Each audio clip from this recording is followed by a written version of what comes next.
Sa CCTV footage na ito, abalang nag-aayos ng mga paninda ang online seller na si Yezalyn.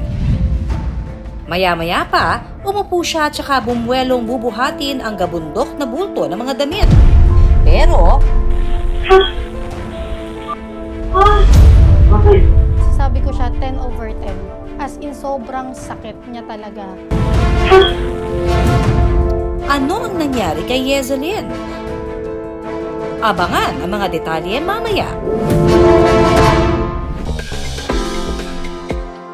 Online selling ang kabuhayan ng mag-live-in partner na sina Yezalyn at Mark. Hands-on ang dalawa pagdating sa kanilang small clothing business. New arrival po tayo ng ating follower. May kanya-kanya rin silang toka para mapadali ang trabaho. Si Yezalyn ang taga-benta online, habang si Mark in charge sa inventory ng kanilang ibinibentang damit. Isang araw, nakuhanan ng CCTV ang aksidenteng nangyari kay Yezalyn. Kakatapos lang namin mag-live, tapos may dumating kaming stocks. Yung partner ko, nag-inventory siya sa loob ng live selling area namin. Ako naman dito is naglilinis. Habang naglilinis ako, gusto ko dalhin yung mga na-live or na-mine na ng mga customer namin sa isang place kung saan kinabukasan pwede na siya matupi. Bubuhati na sana niya ang mga damit nang biglang... Pagkabuhat ko, first attempt ko, hindi ko na kaya. Pagka second buhat ko, dun na siya, parang nahiwala yung lower part ko dun sa bandang taas. Dun siya sobrang sumakit. Napaupo at mangiyak-iyak na si Yezalyn sa sobrang sakit ng kanyang likod. Sa pain siguro, masasabi ko siya 10/10. As in, sobrang sakit niya talaga na parang feeling mo hindi ka na makatayo.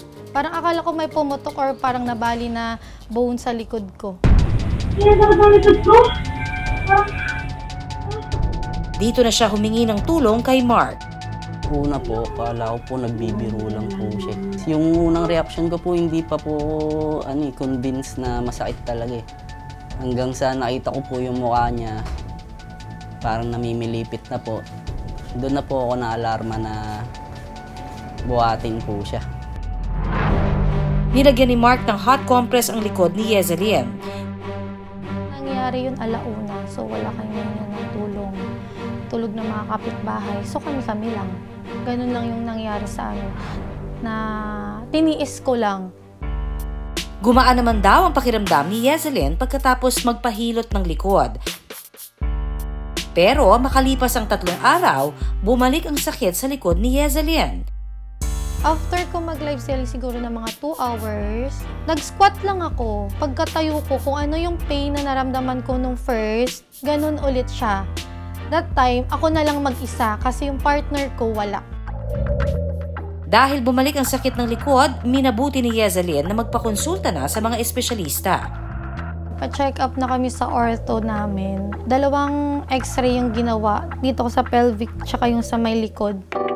Ang magandang balita, walang crack ng bones. Parang may naipit lang daw talaga na ugat na siya yung nagkukos ng pain sa likod ko. Naresetahan ako ng pain reliever, tsaka isa pa yung para sa nerves, tsaka isang topical na cream na para din sa pain na ipapahid sa likod ko 3 times a day. Ayon sa isang orthopedic and spine surgeon na si Doc Miguel Lumawig, tinatawag na annular o disc tear ang nangyari kay Yezalyn. Ito yung isang spinal condition kung saan nagkakaroon ng punit sa disc annulus ng isang spine. Kadalasan yung ganong pananakit, malimit namin makita yon sa emergency room. Ang kadalasan yon pinagmumulan punit sa disc o yung shock absorber ng likod natin. Nakukuha yan sa biglaang yuko, biglaang pihit ng likod, at pagbubuhat ng mabigat. Definitely, masakit talaga siya pag nangyari. Ang tawag namin dito, functional unit ng spine. So ito yung 2 buto na sa pagitan niya may disc na yan ang shock absorber na binabanggit natin kanina.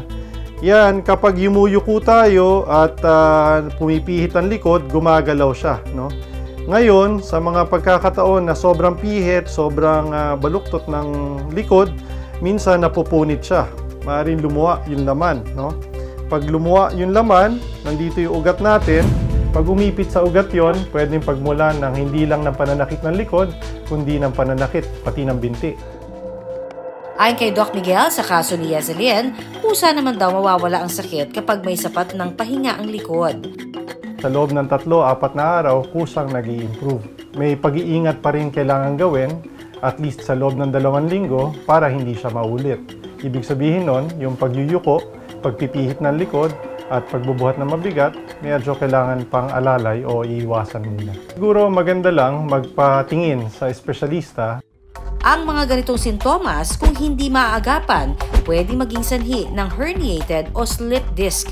Ito ang kondisyon kung saan napupunit o nawawala sa tamang pwesto ang disc sa ating gulugod. Kaya para maiwasang lumala, huwag ipagsawalang bahala. Teka, Doc Miguel, may home remedy ba para sa mga ganitong klaseng aksidente? Yung paghilot o yung pagmasahe ng mabigat, hindi natin ire-rekomenda sa ganong pagkakataon kasi minsan lalong sumasama o lalong sumasakit yung likod.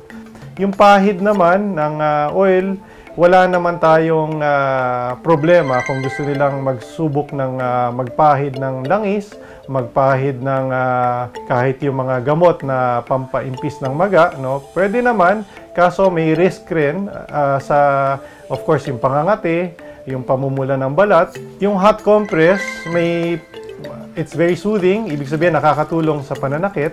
Maaari namang gawin yon sa unang parte ng pananakit, magandang lagyan ng yelo muna, cold compress muna. Siguro pagkaraan ng 24 hanggang 48 hours, pwedeng gumamit na ng warm compress. Pero ayon kay Doc Miguel, prevention is better than cure. May iwasan daw ang ganitong problema kung tama ang ating postura.